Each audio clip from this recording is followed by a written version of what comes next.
Joining me now is the chair of the British Dental Association's General Dental Practice Committee, Shawn Charlwood.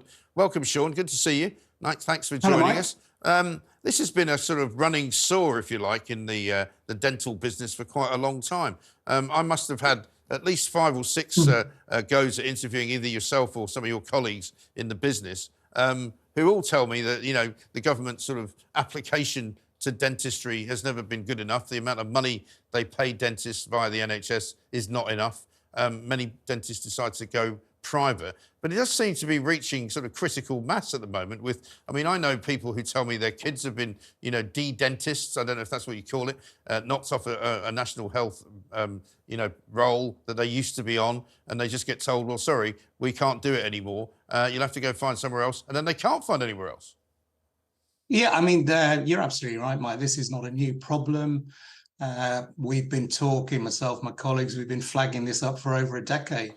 The Nuffield Trust today has said that NHS dentistry faces the gravest crisis in its history, and they are not wrong. And this report, it reads really like the last rites for NHS dentistry. And the government has offered lots of bold ambition and words, but, you know, no action, certainly not the ambition and the pace of action that's required to fix this problem.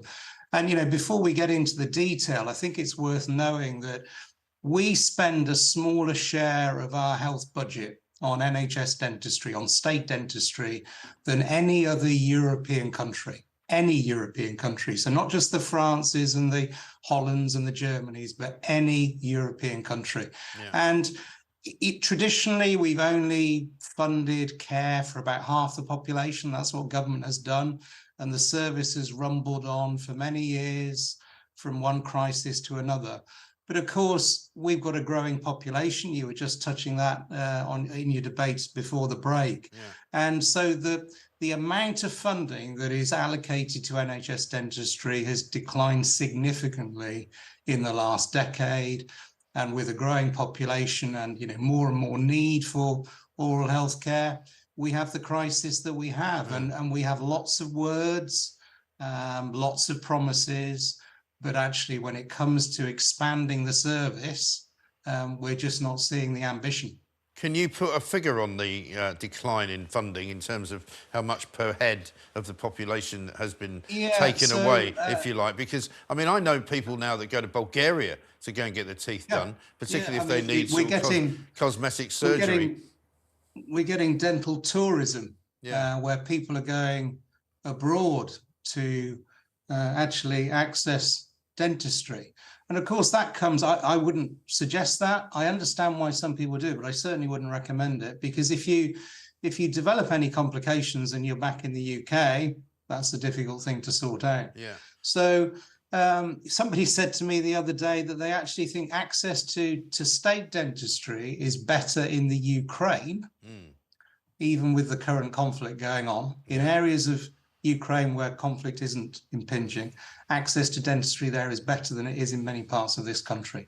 I mean, that's a disgrace, and it really can't be right. And I mean, I talk a lot about the NHS and its woes, and you and I might disagree on how it's funded, but there's a lot of money in the NHS. A lot of money is given to the NHS. I mean, could the NHS not allocate more money to dentist care and dentistry? Yeah, I mean, the allocation to dentistry has declined in the last decade. And in terms of inflation, by about £500 million, according to the Nuffield Trust. Yeah. So that was their figure this morning, a drop of 525 million since 2014, once you've taken account of inflation. And you can see why the system is under stress. This isn't because dentists want to leave the NHS. Traditionally, dentists have worked within the NHS, but when you're carrying out dental treatment, which is expensive to deliver, as you can imagine, all healthcare is expensive to deliver. When you're actually receiving less through your contract than it costs to deliver the service, you can see why ultimately dentists are forced to leave. It's not because people want to leave the NHS, they just can't continue to run their practices as they want to.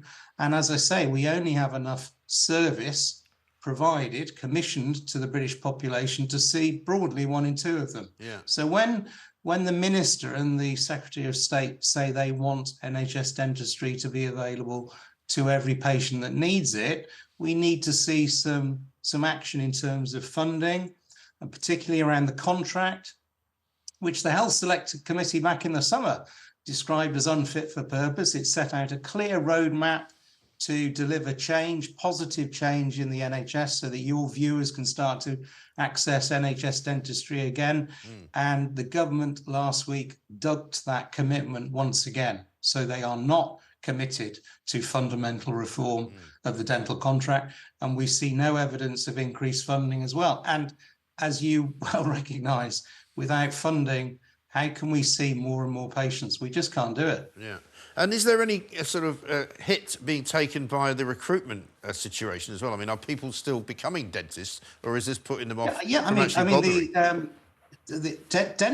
dentistry is still a very popular course to sign up for. You know, it is a difficult course to get into. So we're taking, you know, our best and most motivated and most able 18-year-olds.